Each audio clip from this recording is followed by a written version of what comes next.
राधे दोस्तों, कैसे हैं सब लोग। चलिए आज हम शीतला माई की पूजा कर लेते हैं। तो सबसे पहले हम माता को स्नान करवाएंगे, इसीलिए 3 बार ऐसे जल का छींटा हम देंगे।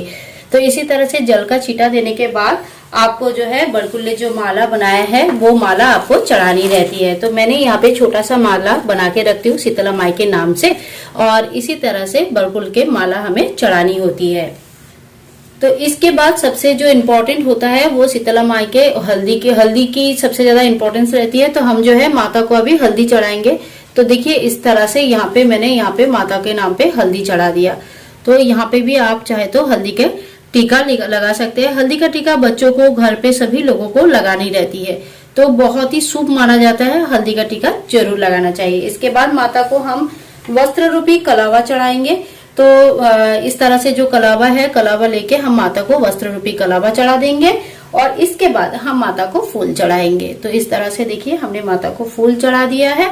और अब जो पूजा हम करेंगे, तो अब जो हमने लोई बनाया था ना, इस तरह का जो लोई बना था, ये लोई का हमें पूजा करनी रहती है। तो ये 5 लोई आप चाहे तो 7 बना सकते हैं, चाहे तो आप 5 बना सकते हैं।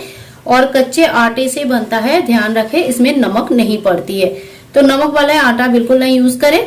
और यहाँ पे इस तरह से मैंने यहाँ पे रख दिया। अभी जो आटे के लोई हमने रखा है, इनको भी हम हल्दी का टीका करेंगे। तो इस तरह से हल्दी का टीका हमें करनी है। इस दिन कोई भी पूजा में जो है कुमकुम नहीं चढ़ती है, तो हम सिर्फ हल्दी से ही टीका करेंगे। इसके बाद हम यहाँ पे भी जो आटे का लोई है 5, यहाँ पे भी हमने जो है फूल चढ़ा देनी है।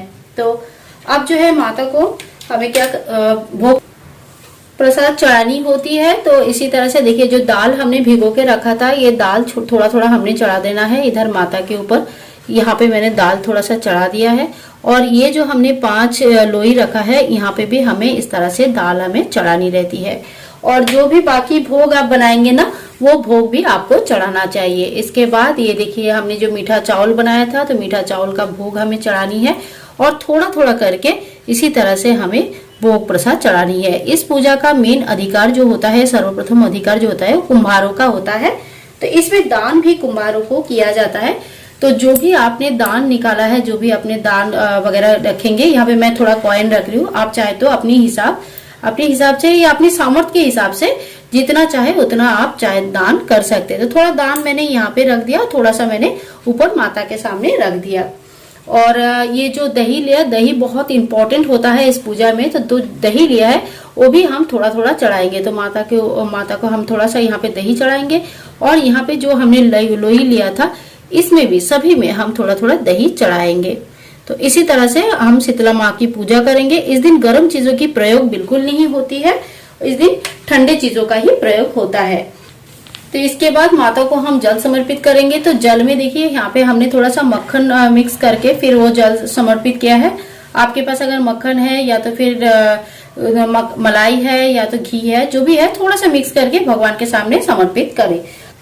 तो जल को थोड़ा सा हम यहाँ पे माता के सामने थोड़ा सा यहाँ पे हम जल चढ़ा देंगे और बाकी के जो जल है वो साइड में ऐसे रख देंगे। तो इसी तरह से माता को पूजा होने के बाद हम हाथ जोड़ करके माता के सामने हम यही आशीर्वाद प्रार्थना करेंगे कि माता आपके आशीर्वाद सदा सर्वदा हमारे ऊपर रहे, स्वच्छता हमारे घर में हमेशा रहे। जहाँ स्वच्छता होती है वहीं माता लक्ष्मी की बसवास होता है। तो इसीलिए घर में स्वच्छता रखे। और जो इस समय क्या होता है, बहुत ज्यादा बीमारियां होती है, तो माताएं अपनी बच्चों के लिए ये रखती है ये व्रत। तो अपने बच्चों के लिए, अपने बच्चों का सुख के लिए और रोग शोक से दूर रहने के लिए माता से आशीर्वाद की प्रार्थना करेंगे। तो माता हमें आशीर्वाद करे, हमारे घर में सुख शांति सदा सर्वदा रहे। तो इसी तरह से पूजा होने के बाद हमें जो है एक छोटी सी पत्थर अलग से ले लेनी है, जिनको हम शीतला माता के रूप से ही पूजा करते हैं। तो ये जो पत्थर हम अलग से लेते हैं, ये हमारे मायके के छोटा सा मैंने देखिए इस तरह का पत्थर ले लिया है। और ये हमारे मायके की सभी लोगों के सुख समृद्धि के लिए हम ये पूजा करते हैं। तो ये थोड़ा सा दूर जिस साइड आपका मायके है उस साइड आप रखें। और फिर ये जो पत्थर लिया है, इन पत्थर को भी वैसी तरह से पूजा करनी है जैसे हमें ये मेन शीतला माँ का यहाँ पे पूजा किया है। तो थोड़ा सा हल्दी का टीका करेंगे, हम इस पत्थर के ऊपर भी हल्दी का टीका करेंगे। और इसके बाद हम थोड़ा सा भोग प्रसाद यहाँ पे भी चढ़ा देंगे। तो देखिए थोड़ा सा दाल हमने चढ़ा दिया है। और अब जो है थोड़ा सा हमने यहाँ पे दही चढ़ा दिया है।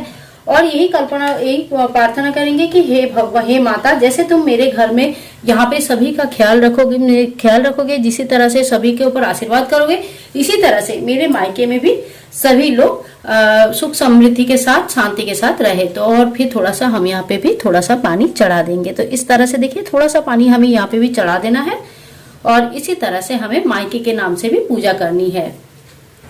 अब जो है एक फूल हम यहाँ पे भी हमारे मायके के नाम पे भी चढ़ा देंगे। तो देखिए इस तरह से हमारा पूजा हो जाती है। पूजा होने के बाद यहाँ पे जो है आरती या दिया जलाया नहीं जाता है। हमने जो आटे का ठंडा दिया बनाया था, इस तरह से इसको घी में डुबो के, आपको घी में डुबो लेना है। इस दिया को थोड़ा सा घी में जो है डुबो के आपको इसी तरह से इनको समर्पित करना है माता को, और इसको जलाना बिल्कुल नहीं है। माता की आरती किसी भी धूप दीप प्रदीप से नहीं होती है, तो इसीलिए आपको ये पूजा संपूर्ण रूप से ठंडा पूजा होता है। अग्नि की बिल्कुल भी प्रयोग नहीं होती है। तो इसी तरह से हम दिया को भी थोड़ा सा, जब दिया तो प्रज्वलित करेंगे नहीं, लेकिन दिया को थोड़ा सा हम टीका जरूर कर लेंगे। तो इसी तरह से हमारे पूजा संपूर्ण होता है। और जो पूजा हो जाएगा तो 2-3 घंटे तक ये सामान आप जैसे भी पूजा करेंगे उस जगह पे आप रख दें जहां पे भी आपका पूजा कर रहे हैं। और बाद में आप क्या करेंगे, ये जो दक्षिणा है, ये दक्षिणा आप कुम्हार को दे सकते हैं और नहीं तो किसी छोटे बच्चे को दे सकते हैं। मतलब किसी को आप ये दक्षिणा दान में दे दीजिए। और ये जो हमें बड़कुल्ले के माला है, इसको ये एकदम गाय के गोबर से बना हुआ है, शुद्ध देसी जो गाय होते हैं उनके गोबर से। तो ये बहुत ही अच्छा होता है पेड़ों के लिए। तो इसको जो गमले में पेड़, आपके घर में पेड़ है या गार्डन है, जैसे जहां पे भी रहते हैं उस जगह पे आप इसको छोटे छोटे टुकड़े करके मिट्टी में मिक्स कर दीजिए ताकि वो बहुत अच्छा खाद बन जाए। और ये जो आटा की लोई है, ये चाहे तो आप मछलियों को खिला सकते हैं और चाहे तो किसी चिड़िया को खिला सकते हैं, गौ माता को दे सकते हैं। तो ये जो है किसी जानवर को, पशु पक्षियों को या मछलियों को खिला दिया जाता है। पानी जो है पेड़ों में डाल दीजिए। और इसी प्रकार से हमें शीतला माई की पूजा करनी चाहिए। घर में रोग और शोक से हमें दूर रखे, इसी बात के लिए हमें घर घर में सभी स्त्रियां, अपनी सभी माताएं जो है अपनी संतान के लिए ये पूजा रखती है। बसोड़ा पूजा होता है कि इसी दिन बासी खाना खाया जाता है, शीतल खाना खाया जाता है। और एक साइंटिफिक रीजन ये भी है कि इसी दिन तक ठंडा है ये माना जाता है। इसके बाद से हमें कभी भी बासी खाना नहीं खाना चाहिए। तो एक साइंटिफिक नजर से भी देखा जाए तो ये एक दिन होता है जिस दिन से हमें ठंडी चली गई है, गर्मी आ गई है, ये एक संकेत होता है। और इसी दिन के बाद से हमें बासी खाना कभी नहीं खाना चाहिए। तो हमारे जो परंपरा है इसमें साइंस बहुत ज्यादा इन्वॉल्व है और साइंस के साथ साथ कुछ संस्कार भी इन्वॉल्व है। अपने सिखाए, अपने बच्चों को सिखाए और हमारे परंपरा को बरकरार रखे। मिलते हैं नेक्स्ट वीडियो में, तब तक के लिए हरे कृष्णा, राधे राधे।